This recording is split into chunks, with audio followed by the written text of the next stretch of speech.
Hey everyone, it's James here, and for those of you that asked for it, I'm now at about don't quote me, I think month 14. So, well, truly past the 12-month last video, and I can honestly say that I've actually had a better result after the 12 months, which I was expecting, but not like this. I mean, as you can see, I've got an absolute Chad hairline again, which is like really goddamn incredible. Um, Yeah, it's pretty insane to think about. Oh, and the crown? Crown is looking good. I honestly feel like I don't have any hair related issues anymore. I've had other people asking me if I've thought about getting my temple peaks filled in. I did think about it on the day of my surgery, and I decided to follow the advice of the clinic, who stated that it probably at that point in time wasn't a good idea, and I should wait till I have a second hair transplant down the line if I require one to get it filled in, because it wouldn't suit my age. So I decided to go with, you know, a pretty, I wouldn't even say mature hairline, it's more an adolescent hairline, but I wanted it to look natural. So single file hairs only in the front, and then reinforced by doubles and triples in the back. Like I said, I didn't want to look like, I don't know, a Ken doll where you can see all the hairs being planted like trees. And yeah, I chose to take the advice of the clinic, and maybe down the line I'll think about getting these filled in. But right now, honestly, I can say that I'm pretty happy. And I do really recommend Hair of Istanbul, the clinic I went to, as a viable option.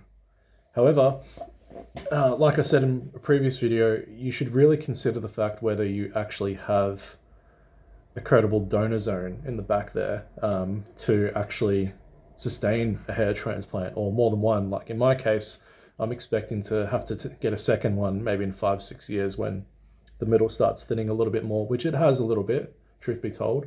At the moment, you wouldn't even know. I only notice because I'm me, and I'm sure other people can relate to that fact. But yeah, if you're unsure, go see a specialist and find out whether you have enough donor hairs in the back, or watch some videos, do a little bit of research and see if you actually have a good enough donor zone to perform at least one surgery, because there is people out there that put out videos who quite clearly shouldn't have had a hair transplant because they're getting poor results for very valid reasons, like not having enough donor hairs. And I was one of those very lucky people that happens to have a lot of donor hair to supply a hair transplant. Another YouTuber named Hairliciously, which I'm sure many of you have heard about, I actually watched quite a lot of his videos before I considered getting a hair transplant. That's where I got the idea from. I mean, you need to have a solid donor zone before you get a hair transplant. But also, while I'm on the subject of consideration, if you do have a really poor donor zone, you should watch channels like Bald Cafe, who are really empowering people to let go of their self-esteem related issues and seek freedom through, shaving their head. And it's not something that we should be ashamed about as men. And it's really unfortunate that, society unfortunately like looks unfavorably upon bald men, especially, with work, seeking employment, even relationships.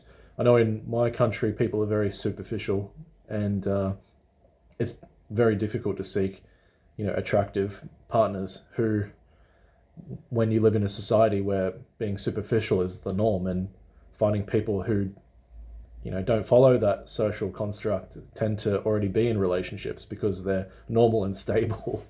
They have uncommon sense, as I like to say, because common sense doesn't exist. So, yeah, sorry for the rant. Month 14, 15, whatever. I'll give you one last tour.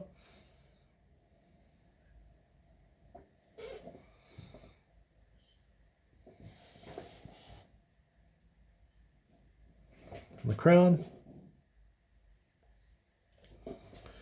So yeah, I'm not sure whether I'm going to post anything else. I was planning to make a wedding post, but unfortunately we went into lockdown when we were in Australia, in Victoria, when I was planning my wedding. So it's been put off. So here we are.